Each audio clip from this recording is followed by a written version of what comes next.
Hello, welcome. My name is Diana Loderhose. I'm the International Features Editor here at Deadline. We are here in a beautiful setting in Cannes with the Croisette as our backdrop, and I'm here with 7 wonderful women who are all part of the Red Sea Film Foundation's Women in Cinema Gala, which is happening tonight at the Hotel du Cap. They're all 7 honorees that have been selected for their achievements in their respective professions. So I will do a brief intro with each of them because we have a lot to get through over the next 45 minutes. So we have to my left Jacqueline Fernandez, who is an actress working in Indian cinema. And then seated next to her is Amina Khalil, who is an actress that works in Egypt. And then next to her, we have Gaia Gigi, who is a filmmaker in Syria, in Paris. From Syria, and I'm based in France. Okay, perfect. And then next to her, we have Sarah Teba, who is also a filmmaker based in Saudi. Behind her, directly behind her, we have Rangano Nioni, who is a writer-director. And then next to her, we have Engfa Wahara, who is an actress from Thailand. And last, but certainly not least, we have Elim Ali, who is an actress from Saudi. So lots of different women from all around the world working in many different professions. So thank you all for being here today. Let's start with, so some of you, here we are in Cannes, but this is not the first time for a few of you. Gaia and Rangano, you have both been here before with a couple of times with some of your films. Yeah, it's my fourth time in Cannes. The first time I was in La Fabrique des Cinémas du Monde with the script of my first feature film. And after it was with the Ciné Fondation. The third time it was with my first feature film, Un Certain Regard, at Cannes, my favorite fabric, in 2018. And so it's my fourth time without a film, but in very nice program. Yes, fantastic. And Rangano, you've been here a couple of times with both of your features. Is that correct? Yes, I have. Okay. So I want to know for both of you, what role did having your film's debut in Cannes play? How did that help you? What impact did that have on your career and the trajectory it's taken? Cannes for me, it was always like the dream of the girl to be in Cannes with the film. So it was always my dream. So in 2018, I realized this dream. So it was really fantastic for me, and it gave always a push for our career. So really, it was a forgettable moment for me, Cannes, and I hope to return with the film one day. I'm sure you will. What about for you? What kind of role did debuting here at this world famous festival? How does that impacted? I'm getting chills when you ask that question because I Oh. remember I debuted in Kanzen, and I couldn't have had a better start for my film, honestly, because I started of course the dream is to get into Cannes. It's a pit stop. None of my shorts were accepted, so I was really happy when I got into Kanzen, and they really look after you, and they look after you in all the sections. But I remember it quite clearly. It was just surreal, firstly, and I did enjoy my premiere because I was too nervous. I got very kind reception, but I just think because my films that take place in Zambia, I just think it's for me the best stage because my films take place in Zambia. It's the best stage for me for world cinema. Nothing else compares because it puts world cinema at its forefront and it celebrates that. And I just couldn't have. And because it comes from Cannes, then there's certain, I don't know. It's just. I just always think my films need as much help as possible, especially coming from a continent where a lot of films aren't made internationally. And Cannes is that big help that it needs, right? And it can be chaotic, can be crazy, and it's such a different, it's just a special place, right? So you have all the big films and you have the little films, and they all sort of come together and they marry each other and they sort of prop each other up. So I had a great start, and then from then it sort of then traveled after that. And you've got the camp seal of approval, so people will watch the film at least or try and program it in their other film festivals. So I was really happy. I couldn't have been happier. Were the two experiences, you had 2 films here, so how different were the two for you? Kanzan is a different environment because it's very relaxed. Then, because when it goes in competition, Thierry always reminds you, you're now in competition, and you're like, and you're the first Zambian film in competition. So you're just, it's never fun. I'm sorry, it No just wasn't. pressure. It wasn't. I know. I just said, oh God. So the second time, I was even more frightened, and then I don't know. I just was more scared the second time around. I don't know why, because it was on Set Regard, and I don't know, and.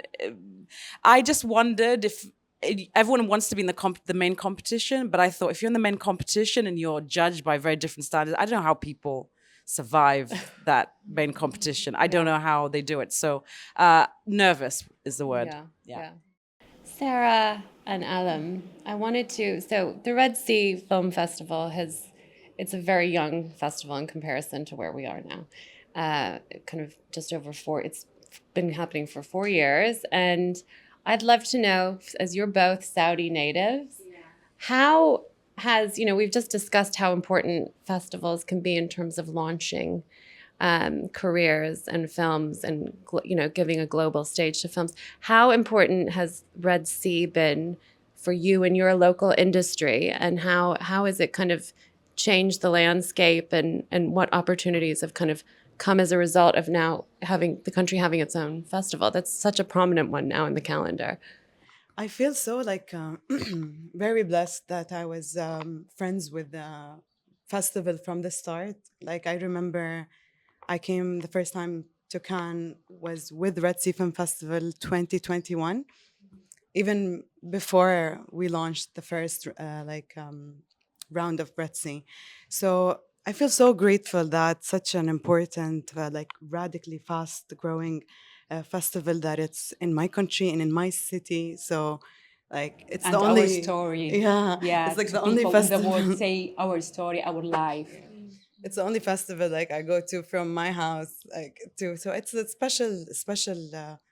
It's a very special time. I believe in my country, and I feel lucky that they're already part of like my next project. Like I'm grateful for that. Yeah. Yeah, this is first time for me, but I'm so happy to all the people in the world see us, see our story, see the actress, directors, all women in Saudi in the world. Hello, Jacqueline. Hello, Amina. So you two have been talking about how you've been both getting along really well since you've met, and you're cooking up some things to do together. Ideas. Yes. You're both so successful within your own rights in your local industries in Egypt and India, respectfully, which are both huge local markets that have kind of thrived without the need for any influence from the Western world or Hollywood.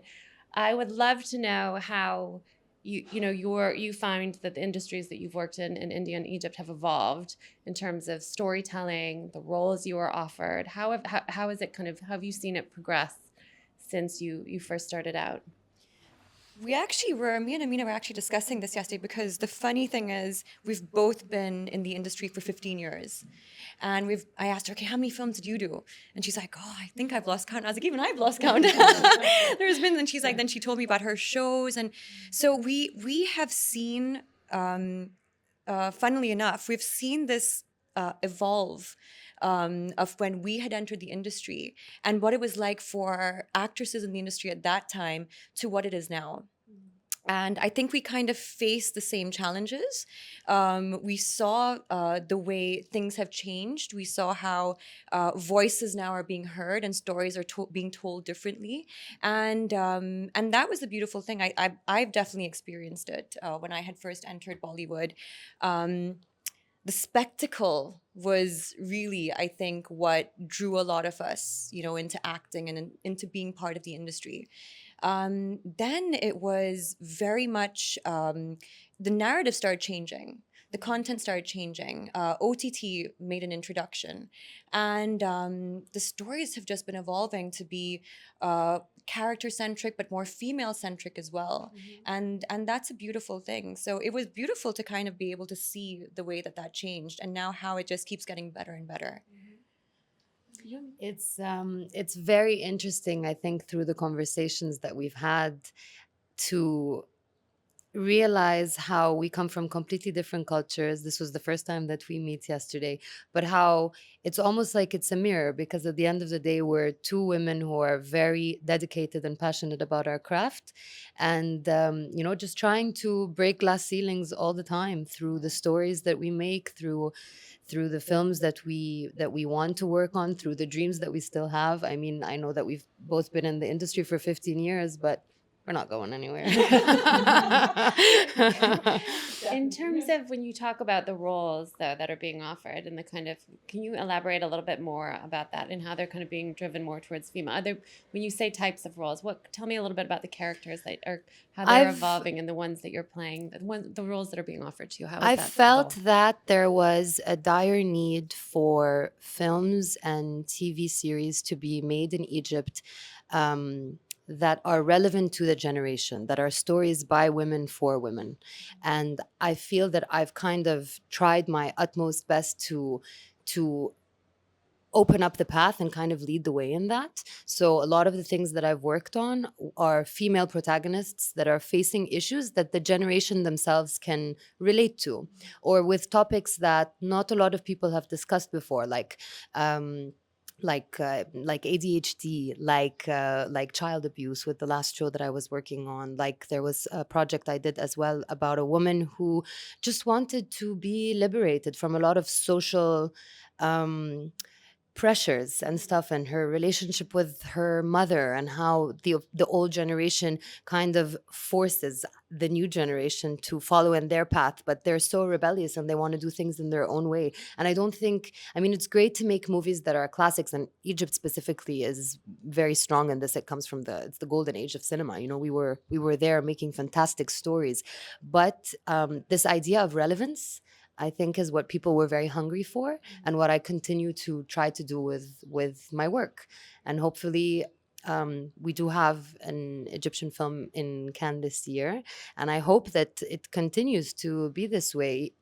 This is not my first time in Cannes. I was in Cannes as well 2 years ago with the Ingenue tribute, which chose a female DOP called Haya Khairat from Egypt to be honored here. And just seeing Egyptian women kind of get out and put their work out there and be so authentic and truthful to their craft through, be it something behind the camera or through films themselves.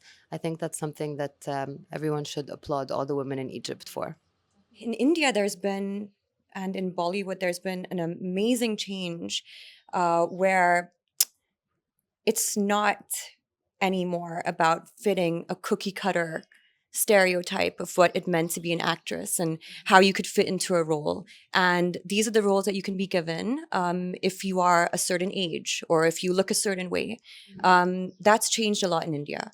Women of all age groups are getting fantastic roles. They're getting fantastic, female lead protagonist roles. There are stories being made for them. So now the variety is all of a sudden exploded. Everyone's getting an opportunity. There's no more a shelf life, I would say. There is, of course, and I think a lot of us face that, is like, how do we stay relevant all the time as you get older? But there are a lot of people and a lot of amazing actresses out there who are breaking that and who are working towards that, and they're just leading the way in communicating to us that this is your passion, this is your dream, and there's no limit to it. You can keep going. And that is the beauty of cinema, right? Because everyone has a story to tell, no matter what race you're from, what religion you are, what age you are, everyone has that story. And so now we're being able to tell it in a much more free way. And we have the audience, backing that as well. The audience has evolved as well so much. So that's also been a massive plus for us. Yeah. Yeah. No, that's interesting, because I do want to touch a little bit on what you mentioned about beauty standards, because Jacqueline, I know you worked in the kind of, you were Miss Universe Sri Lanka, and you've kind of worked in that pageant world, and so have you, Engfa. Hi. I wanted to maybe ask a question to both of you, and to all the actresses here as well. How much does beauty standards, like, given, it's 2025 and this is an issue in Hollywood as well, it's an issue everywhere. how much do kind of beauty standards play into the business right now, and how is that evolving? Because as you said, Jacqueline, there's for certain roles you have to look a certain way. Do you feel that, you mentioned this a bit, but are there more complex roles being offered? How much does the kind of standard of beauty play into the roles that you're being offered? เอ่อสำหรับฟ้านะคะก็คิดว่าก็อาจจะมีผลในคาแรคเตอร์บางคาแรคเตอร์ก็อาจจะไม่มีผลแต่ว่าสำหรับตัวเราเองอะที่จริงๆมีผลงานไม่ได้เยอะมากตลอดระยะเวลา1 ปีเพราะถือว่าเข้าวงการมาเร็วมากๆสำหรับวงการด้านการแสดงแต่ว่าสำหรับวงการด้านการแสดงแต่ว่าก็รู้สึกว่าประสบความสำเร็จได้ด้วยความสามารถจริงๆเพราะว่าเรื่องที่เราได้รับรางวัลเยอะที่สุดในรอบปีนี้ก็คือ The Paradise of Dawn หรือว่าวิมานน้ำที่เราแบบก็เล่นแบบไม่ได้ห่วงสวยเลยอะไรเงี้ย Does anyone else want to touch on that and kind of the impact that this issue might have had in your career? The most important thing that we all need to keep reminding ourselves of is to be truthful to the characters we play. And that's really what's going to matter. It's not about beauty, it's about truthfulness. And what we decide to do in our personal life or on red carpets or whatever, that's a whole other story. But within the cinematic frame itself, I really think we should always be reminding ourselves and reminding each other not to get tainted by that, to continuously support each other in reminding each other that we're here for the arts. Yeah, I want to just add to that because even when I had entered Bollywood, there was so much pressure to look a certain way within your films, where it almost surpassed the character and what you needed to be doing. There was so much emphasis on the styling and the look and how you were looking, how you were being lit. And it took me some time to grow above that and to become a little bit more courageous and fearless and be like, you know what? It's exactly what you said. I need to be true to what I'm actually doing. I need to keep reminding myself, why am I here? Why am I acting? What is the story I'm trying to tell? Who am I trying to reach out to? But yeah, and I think the audience has really, they've really changed. They see through so much right now, and they're demanding more. So there was a time where it was pretty superficial, like even the audiences were fine with that, but all of a sudden I think because of globalization, they're seeing a lot more, and they're like, now they're demanding a lot more from us, which is great because that's challenging us to like new heights right now. And they're demanding believability. Yeah. I mean, like, you can't be a woman playing a role where you have like full in the a village or whatever with full makeup on. Like, they're not going to believe you. No, yeah. And then We're we not going to lose- believe ourselves, we yeah. lose credibility when that happens. So I think what they're looking for is authenticity. That's really what's taking over, I feel, in the past couple of years. They want to believe you, and you need to believe that you're capable of surrendering and really being present in the role that you're playing, even if it means not having any makeup on, and just being truthful to that. Sometimes it gets to me like how like a man when they grow older and they look more sexy on the camera with all the the all like, okay, this is perfect for the camera, and then I go like, hey, like you should show like, up with some yes, white hair? you know, Yeah, like, it's just okay. so like exactly what like Amina said, that the authenticity is when you renew your intention, why you're here, and what type of work you want to do. Because there's still, unfortunately, type of works where they demand like a certain look, waking up with full makeup or whatever. But like, if you renew your intention, why you're here, what type of work you want to create, then your right audience will believe it, will be there, will see themselves. Like, I want girls to look at the screen and feel like, oh, I really relate to this character, and this really touched me. This person looks like me. I'm not trying to speak up from like a high stage or something. Like, I'm just a girl. Okay, so Engfa, I have a question. So the Thai film industry is booming at the moment, and I know you are fairly newer to this business, but I'd love to know from your time kind of acting, what do you think is driving storytelling at the moment? Why do you think the industry is booming at the moment? What's driving that? คิดว่าเป็นเพราะว่าสากลให้การยอมรับเกี่ยวกับภาพยนตร์แล้วก็นักแสดงที่มาจากประเทศไทยด้วยมันก็เลยสร้างแรงกระเพื่อมแล้วก็สร้างแรงบันดาลใจให้กับคนไทยที่อยากจะผลิตผลงานออกมาดีๆสู่สายตาของชาวโลกค่ะแล้วก็ในยุคปัจจุบันก็คือคนไทยก็เริ่มมีการร่วมงานรวมถึงโปรดักชันต่างๆกับชาวต่างชาติมากขึ้นมันก็เลยมีการเปิดการมองเห็นมากขึ้นในประเทศนั้นๆด้วย Renago, I would like to ask you about you initially started off taking an acting master's, didn't you? You spent 2 years in London studying to be an actor and then pivoted. I would love to know what kind of informed that, what pushed you to kind of decide to step behind the camera, and how has that experience of, learning to be an actor, how has that informed how you deal with your actors? I was a really nervous actress. And when I put myself in everything when I wanted to act. So I put myself in theatre, shorts, I submitted myself to everything. And at the time, talking about what we're talking about, pressure to be to be a certain appearance, they used to stipulate the race. They say white, girl, female, and the age. I just used to apply anyway. So I'm like, if I sit there and wait for black, I'm not going to get anything. Wow. And sometimes I used to get roles. I got one role that was written for a Chinese actress. Yes, I went in and I auditioned and I got the part. I was like, okay. I'm like, but why does she need to be Chinese? She goes, oh, I don't know. I like MAGA. I was like, oh God, MAGA. Yeah. So I threw myself in it, but then there was a point where, and when you think about film or storytelling, I think we were talking about this before, you only see actors, right? You only see act. So that's kind of how I was informed to get into film, and then you don't know about directors, producers. We were talking about this yesterday. So that's why I started out there, and I was really gung-ho, but I noticed every time I was on set, especially theatre was okay, I could get into that. But when I was doing short films, every time I was thinking, why is the director, why is he putting the camera there? That's just dumb. Like, what shot?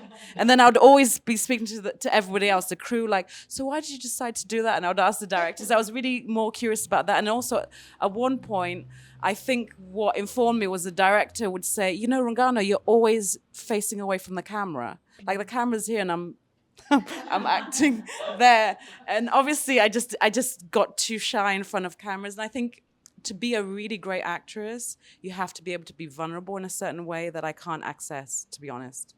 I just find actors mesmerizing that way, that strength you need strength to do that. Yeah. And I didn't have that kind of strength. So as a director, that's where I kind of felt my creativity could really thrive. And also I had this trick where I could cry on cue. That's why I got a lot of roles. I could like cry, and I realized this is just empty. This means nothing. I could literally give you one tear going down. Do you want 1 or 2 tears? Which one? No. That was ages ago. That talent is gone. That's why I got a. No. I can't do it anymore. So I was really. I was like, this is empty. This means nothing. So I found myself crying, and I'm like, this is the last time I'm doing this. I'm just so cheap. I'm such a cheap actress. So yeah, and then I just naturally go into directing, and it's an organic thing because I just used to I just hired equipment, wrote stories, and then just started getting actors. And the way it informs my acting is because I was such a nervous actress, and I try and make my sets really comfortable. I'm really informed by the actors a lot, and I want them to bring a lot into it. So my scripts are never written. The actors finish the script. So when we rehearse and we do everything, I want them to be as natural as possible. So I find out about them and starting sometimes putting a lot of their stories into it. I get a lot of input. So we workshop as much as possible. We rehearse as much as possible. I get a lot of unprofessional actors on my sets also, but now they're mixed more with professional. And I just try and create a ground by which they can talk and question. So we build the characters together and we form each other. It's a lot of talking. So and sometimes it can hold upset. So you have someone want to have a conversation in the middle of a thing, but it becomes worth it in the end, right? So that's kind of, I just want to make it as comfortable and as a way that which people can just offer themselves up, because I was so nervous every time learning lines and I don't like lines, so I never give them the script. I want them to sort of tell the dialogue naturally, and then I steer them into the story more, and that's kind of how I do things. So it's just creating a space whereby which everyone can be vulnerable, basically. Right. Yeah. I wish there is a script without lines. Yeah, I don't like lines. I don't like hearing I wanna lines. be in your next film. Yes. I like this director. I would love to see that. Yes. We'll talk. Guy, what about you? How does it what's your kind of process when you are working with your actors? I mean, your first film that debuted here, you explored some pretty empowering themes and female sexuality. Maybe you can tell me a little bit about what sort of informed you to kind of was that a difficult project to get off the ground because of the topic, and how do you work with your actors? Yeah, it's a big question. Yes, I know. For me. I'm sorry. No, it's okay. Because the working with the actors, I think for me it's the most beautiful thing that I do. It's very hard and it's very beautiful in the same time. And my way to working with my actor in the first film was very different by the second film. I think because with the second I had more experience, and but I always try to work with the anteriority and with a history of the character. I write always a history of the character since the childhood, since to arrive at the moment in the film, to to help the actor or the actress to know every moment of the life of this character. And after I try to work a lot of the anteriority of the character in the film, so I write also like a monologue of the character, and I send to my actors always, or it can be like songs or poems to and when you work the anteriority of the character, I think the actor or the actors can do wonderful after. So this is my guidelines to work with the actors. But really I love this. Of course there is the mise en scène also in the films, but really my preferred part of the to doing a film, it's the work with the actors. You're nodding over there, Sarah. I agree with everything she said. It's working for me. I would like to know but when you are having these conversations with the gatekeepers, the people who are greenlighting these projects, and you're saying, these are the types of roles I want to create. What are those conversations? What do they look like? I mean, now that the needle's starting to move, as we've all said, but there's still a ways to go. It's definitely difficult. Like I consider, like, I don't know, it was like lucky start that I managed to do this on TV, but definitely it's easier with films because like for example, back home we have just a couple of like TV platforms where you can pitch to. If it's not here, it's there. If it's not there, then it's nowhere. But with film you can hustle and get other like crazy people get excited and produce it from here, and like you can hustle and make it happen if you're passionate enough. So I feel like sometimes I feel like in my next project was definitely like a film after that show, because that I can't believe that it happened, and I pushed through this type of shows between like more classical stuff. So I feel like never give up, like even if it's not working, like just go try to hustle and make a film. So I'd like to also ask a little bit, Amina, you do a lot of work campaigning for women's rights and gender equality, and you talk a lot about mental health awareness, which I think is such an important topic in the business that you all work in. Tell me, maybe you can tell us a little bit about that and why this is such an important thing for you to do. I think that these issues were not widely discussed, Mhm. and I feel that they were super important, and somebody needed to do it. So, um, I work with a fantastic team in Egypt. We have very good harmony between us, between the producers that I work with, the writing team that I work with, and there's a specific director and writer that we've done like 5 shows together now. Mhm. Um, Karim Shinawi and Mariam Naum. Mariam Naum is the writer and Karim Shinawi is the director. And we have just continuously felt like we needed to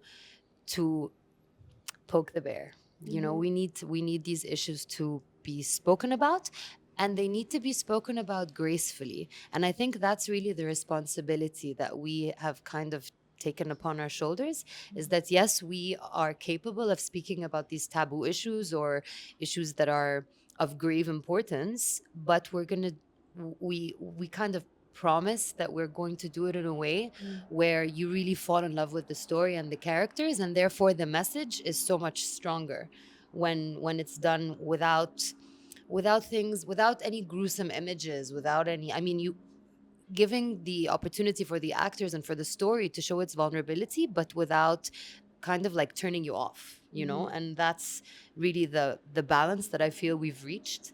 I think that one of the most special projects I've worked on was the one that I was just telling you about ADHD, and about this woman who was going through severe undiagnosed mental health issues where everyone just thought she was crazy. And the effect of that show is that so many people in the country ended up understanding themselves and relating to that role, or understanding that, oh, so this could be my child. So there were so many cases that became diagnosed now where they're not labeled, where it's just, you just need to understand how to deal, and it's a matter of just awareness. And that's what I've really um, kind of, I don't even know if I chose this. I think it just kind of happens because it's very authentic to who I am, and this is the kind of work that I like to produce. Last year, one of the projects I was working on as well, we're talking about sexual issues with the women, vaginismus specifically, which is something that would never have showed up in Egypt at all. Like, it was never discussed. But we have as well a lot of support from um, therapists, from um, a lot of like the history and the medical side is very much taken care of, and we have to be cautious when we're coming to portray these roles that we're backed up, like it's very safe. Everything we're saying, that they go through the script with us to make sure that we're saying the right thing, the evolution of the characters. And so many women in Egypt have spoken to me personally about how they feel that these characters that I've been playing are really relatable, and they appreciate that. And I feel this is really why I do my craft. If just one person can relate and feel moved by a story, then I'm going to keep working. Yeah. It's the power of storytelling, isn't it? So I'd like to know, maybe we could go around to everyone, and maybe you could just give me a little in terms of the types of stories that you find yourself drawn to, issues that you'd like to dive into in your work that you may or may not have already. Maybe you could each tell me kind of what drives you, and what are the issues, the kinds of stories you like telling, topics you like to lean in on. For me, as an audience, I love watching, um, the voice that's never really been heard, or the one who's always questioned and judged, but there's another side to the story. Um, I love seeing that because it starts having people as an audience question their own truths and their own beliefs and their own perceptions, and it rattles you a little bit. But I think that's important because that's what cinema can do. It can expose a lot, but it can also communicate, and you can learn actually a lot from it as well. So I love those kind of characters, and I love those kind of stories that start making people understand that not everybody is the same, and like we need to be a little bit more accepting. There are different truths. There are different. There is a weight of silence that maybe that certain people, bear, and there's so many people out there that are vulnerable. So it's beautiful stories where I know we don't touch upon because people are afraid to talk about them or people are in hiding about them. I love those kind of characters, and I would definitely love to be, playing more of it. I mean, I had a beautiful, anthology that I was a part of 2 years ago called "Tell It Like a Woman," and my story from India, which was directed by a woman, my first time I was directed by a woman. It really explored sexuality and the way we view sexuality. And I played a character who was super homophobic. But how I had to come to terms with that, and I had to come to terms with my own sexuality because I was dealing with my own questions and my own insecurities. So, and like just stories like that, where you're able to hear the other person's side of the story, which we tend to, as a society, sometimes forget to do. So yeah, those are I find those characters, especially for women, so beautiful because they turn out to be the anti-hero, for a lot of the male characters, but for the women we don't have a name for them yet. Yeah, So that's true. That's so true. yeah. What about you, Alam? What are the kind of stories, the roles that you're drawn to, and stories that you enjoy playing or being involved Maybe with? to rather? become more relaxed, I will say my answer with my mother language. Um, أنا أتوقع إنه حابة إني أنا أروي القصة الخاصة فيني. هي إلهام إيش كانت وإيش صارت، خصوصاً في لحظة إنه كان بابا رافض دخولي للمجال، ومن بعدها تغير هذا الفكر، إنه صار فخور فيني يعني. فأعتقد هذه القصة الأولى في روايتها اليوم دلعان. Make it. Yes, make I it. want to see it. I win. Yes. Please, I would see that. Please. Angfa, what about you? What do you find you are drawn to at the moment in terms of storytelling? อืมเราเคยเห็นโจ๊กเกอร์ในเวอร์ชั่นของผู้ชายอะไรเงี้ยค่ะถ้ามีโอกาสที่จะได้เล่นบทบาทที่ท้าทายมากๆปกติก็คือจะเจอแต่บทดราม่าอะไรเงี้ยเป็นไปได้ก็อยากจะเล่นอะไรที่มันดักลึก My gosh, I hope people are watching this that are the people kind of greenlighting projects, because I would love to see all of these. What about you? A few years ago, I was in the Biennale, right, in Venice, Yeah. and I was watching all the artwork, right? I was walking through all the artwork, and I realized there was a trend. So all the women artwork were really small, tiny pieces, and the men usually, not always, just took up so much space. You'd go in, it's like this big monster sculpture, and of course it's a man. And then the women had like these really intricate pieces. I said, why? And I realized it's reflected also in cinema. So I remember making this decision, but I haven't followed through because I'm really frightened. So I said, I don't want to just be limited to small, intimate portraits of things, which is what a lot of women filmmakers are. I want to be as obnoxious and boom, boom, boom loud as a man, right? And have a huge canvas with like these obnoxious budgets. But then those bring issues. So I'm still thinking about it. But I would love that opportunity. I would love to just, or say no to it even, right? But I'd love to play in a big playground. So yeah, I want to have that big obnoxious statue, maybe, but I don't know. I'm thinking about it. I love that. Sarah, what about you? Honestly, as an actress, I just want good paper, like if it's a crazy period piece or a very simple story or like something with a cause.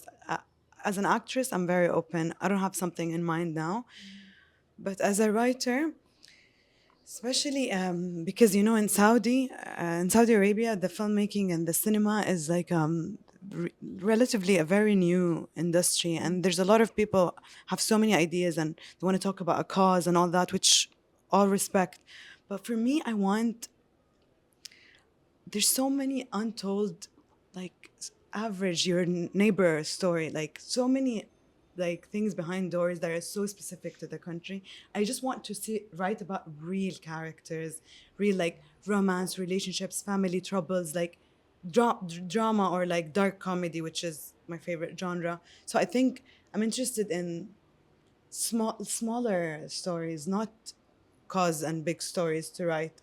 And I feel within writing a dramatic setup with families, they'll discuss. There's like no way we're not going to discuss so many issues and so, but like not forced. I think so. Yeah. Yeah. I might change my mind. Gaia, what about you? I have a lot of stories.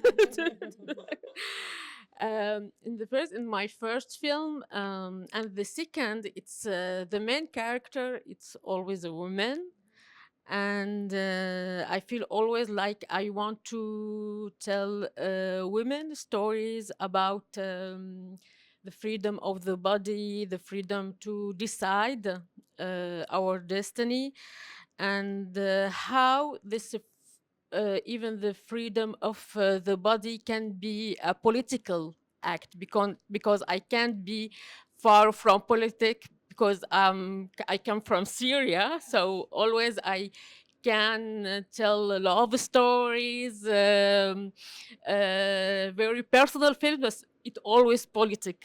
Uh, my second film, it's about a Syrian immigrant in France and a love story between her and the Frenchman. But it's politic also. And I have a story now. The next film, I want to talk about my childhood in Syria, and the politic moment in Syria in years of 90, and how I was I want to be artist, and I was very impressed by Egyptian artist called Shurihan in the moment, and it was, yeah, I want to be like her. I became a filmmaker, not an actress, but I want to talk about this and how this artist I was impressed a generation, a whole generation. And I have also another story with a man in the main character, because I want also to talk about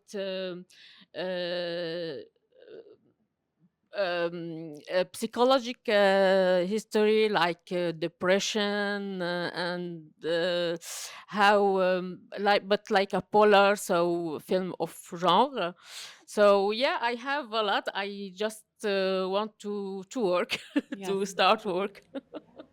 Oh, I want to see all of those. Yeah. You could work with Amina. I think It's Yeah, very with funny. April, It's very funny pleasure. that you said that, because I mean, what I'm dying to do is a musical, so spectacle. This is what I would love to do, very Bollywood style. Yes, but Egypt, but Egyptian. I would love to do that. I would love to make a musical film, and so Sharihan is like the icon of musical theater. Basically, she inspired generation after generation. Possible. Egypt, by the way. yeah. Yeah. Like we grew up basically watching this woman, and she's just really something else. And if you decide to make a film about her, please cast me. I'm a big fan of. I met her once, and she inspired. Like, I didn't want to be like Shirihan. I wanted to be Shirihan when I was growing up. Like, I want to be her. We must see you play this role somewhere. Then. Yes. Okay. It's the next project then. All right, there we Saw go. it here first. Is there anything you want to add? Can I add something regarding Shirhan? Like she's from the 80s or 90s, right? Yeah. Really before her time. There's this mustalah. What's mustalah? How to say? There's this thing we call in writing a manic pixie dream girl. It's in we see it in a lot of like films in Hollywood. It's where the protagonist is a guy and there's a crazy girl comes in his life and change his life, and we don't know nothing about her. She's just like the girl with the colored hair, like 500 Days of Summer or Scott Pilgrim against the whatever, and you never see that pixie dream girl. What's her want or need? She's just like a dream. So like Shirihan was an actual protagonist all the time, and she is the definition to me of a like manic pixie dream girl. Like she's the girl that you want to know like her story, and Her she was the history lead. is amazing, and her Yeah. story is And really there's one Lily to be also. told. And Lily, of course, Yeah. before Shirihan as Before well. Shirihan. I mean, there are these. I was actually just saying this, that yeah, there are iconic women that have truly paved the way for us, and I think we have to pay respects to them. Yeah. And there are like so many women, so many Egyptian women actresses that have definitely done that. So if anything, a dedication to them and a kind of movie where we truly pay respect to these women, that would be. I'm looking at you now because you said.